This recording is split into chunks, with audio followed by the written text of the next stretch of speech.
Doutor Luiz Ayrton, me dê números do câncer de mama no Brasil e no Piauí.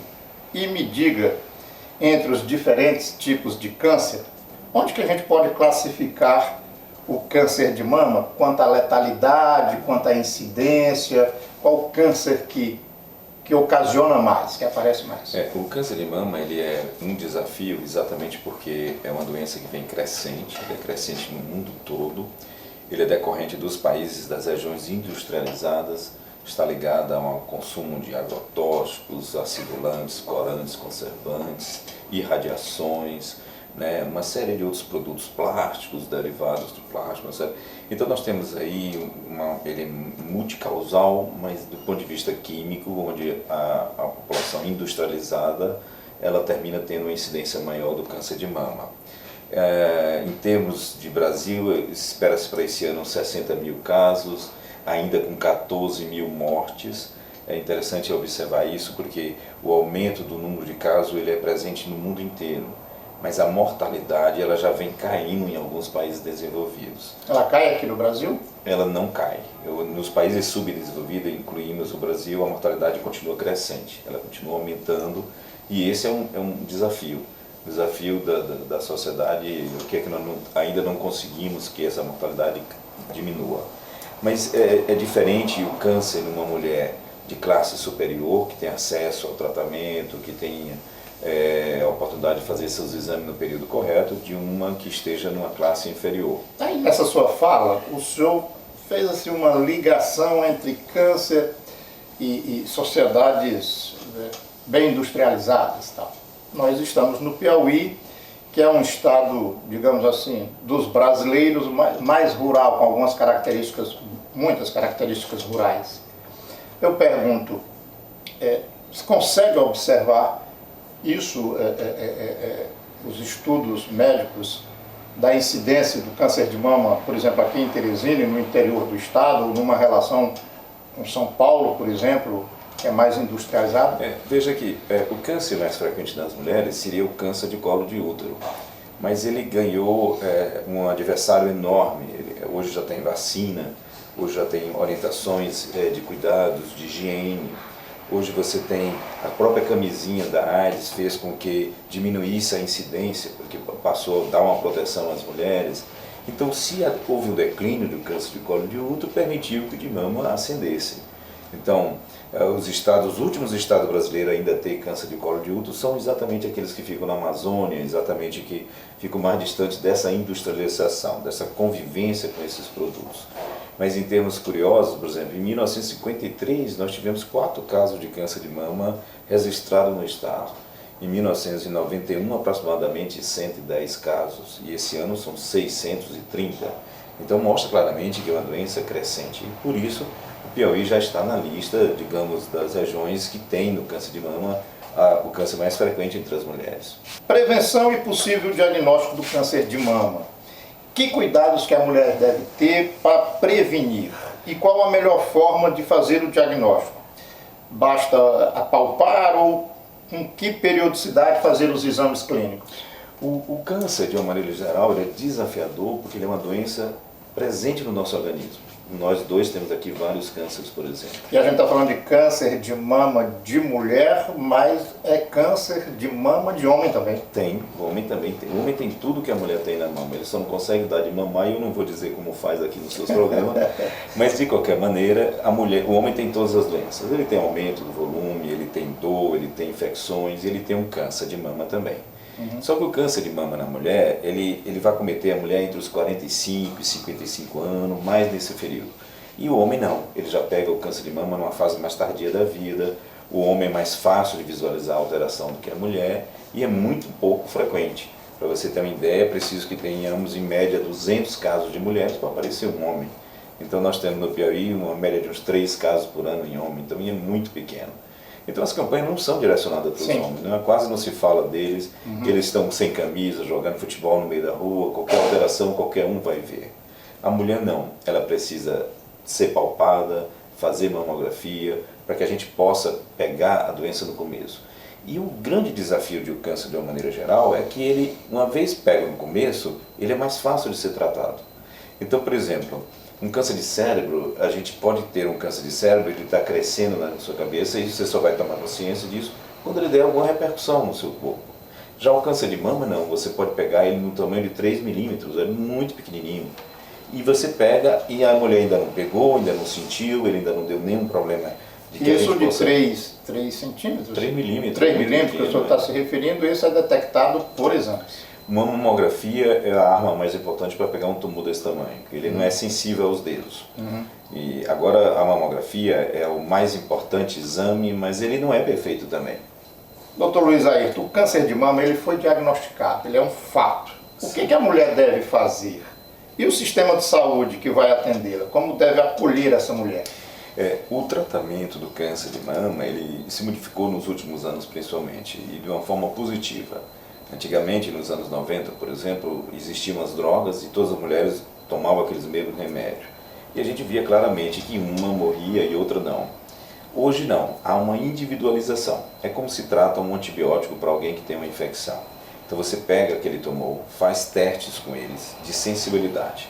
Se ele for sensível à droga tal, se ele for sensível à droga tal, aí a mulher é submetida ao tratamento. Então, o acerto é maior, porque a gente já sabe qual é a droga que vai funcionar naquele tipo de câncer.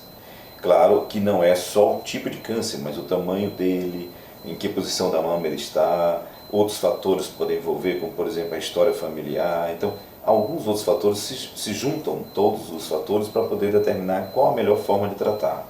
Hoje, por exemplo, em algumas mulheres, preferimos que ela tome a quimioterapia antes da cirurgia. Parece que esses resultados são bem melhores.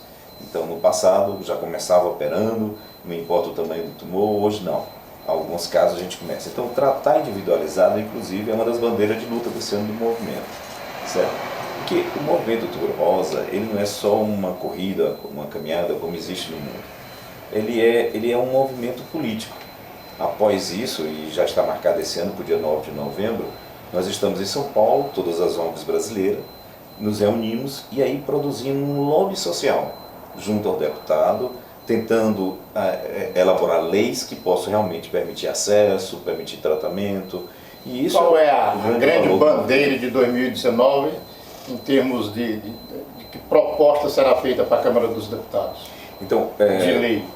Vamos ver as leis derivadas do movimento. A lei da mamografia, a necessidade de fazer a radiografia das mulheres. A lei da reconstrução mamária, a necessidade de ter o direito de reconstruir a mama, já que ela passou por um trauma como esse. A lei do trastuzumab, que é uma droga no tratamento do câncer, e 25% das mulheres precisam tomar essa droga, ela não fazia parte da lista do SUS. Então, as mulheres morriam, agora está incluída. A lei dos 60 dias, aquela que diz que é necessário que você tenha em 60 dias o seu tratamento estabelecido dentro do sistema de saúde. E hoje nós estamos trabalhando o Me Trate Direito, no sentido de que em 3 vertentes. Uma vertente do tratar individualizado, reconhecer a necessidade de fazer os testes antes do tratamento. A vertente do sentido de tratar a ela, ou levar a ela as leis de direitos que ela tenha, certo? Há uma série de leis, inclusive estamos lançando um livro sobre isso. E a terceira vertente é o tratar com acolhimento, tratar com dedicação, tratar com... Aí é a parte do sistema de saúde, do receber. Isso, do acolher e poder tratar com numa entrevista, o senhor falava mais ou menos de que o sistema de saúde devia dar esperanças para a portadora. A esperança, como se diz, tem que ser a última a morrer. E de fato é assim. Quantas vezes eu tive com um câncer de mama que eu considerei um câncer muito grave e de repente a resposta foi excelente e a paciente está aí viva 20, 30 anos. Eu tenho muitas pacientes assim. Então mostra claramente que é preciso que quando a gente enfrente um câncer, a gente enfrente com esperança. Isso fortalece as suas defesas. Porque nós temos a defesa contra o câncer, ela é inerente à nossa condição de ser humano. Então, quando você está bem, você está confiante, você tem fé, como se diz, nós vamos enfrentar. Isso ajuda com certeza. Com mais qualidade, inclusive. Exatamente. Bom, falando então dessas campanhas de conscientização, doutor Luiz Ayrton, aqui no Brasil, elas começam aí por volta dos anos 2000. E depois desse período, pode-se dizer que as metas de conscientização da população foram alcançadas? Como é que o senhor pode ver essa situação? Acho que é uma vitória. Observe que hoje nós temos muito mais pessoas curadas da doença do que no passado, né? Você com certeza conhece alguém que teve câncer de mama e ela está vivendo uma boa, sem nenhum problema, porque é exatamente fruto dessa sensibilização causada pelo Outubro Rosa, que é um movimento de sucesso. Veja que agora já tem o Setembro Amarelo, o Janeiro Branco, o Novembro Azul. O calendário ficou todo colorido, porque o movimento foi impactante, e impactante no mundo inteiro. Hoje à noite você está lá com a Torre Eiffel em Paris, rosa, e a Ponte Estaiada em Teresina também. Então é um movimento mundial de conscientização, não só da mulher, como dos gestores, da responsabilidade sobre como enfrentar essa problemática, né? Então isso aí é sucesso, e isso refere-se a esse ganho que a gente vê.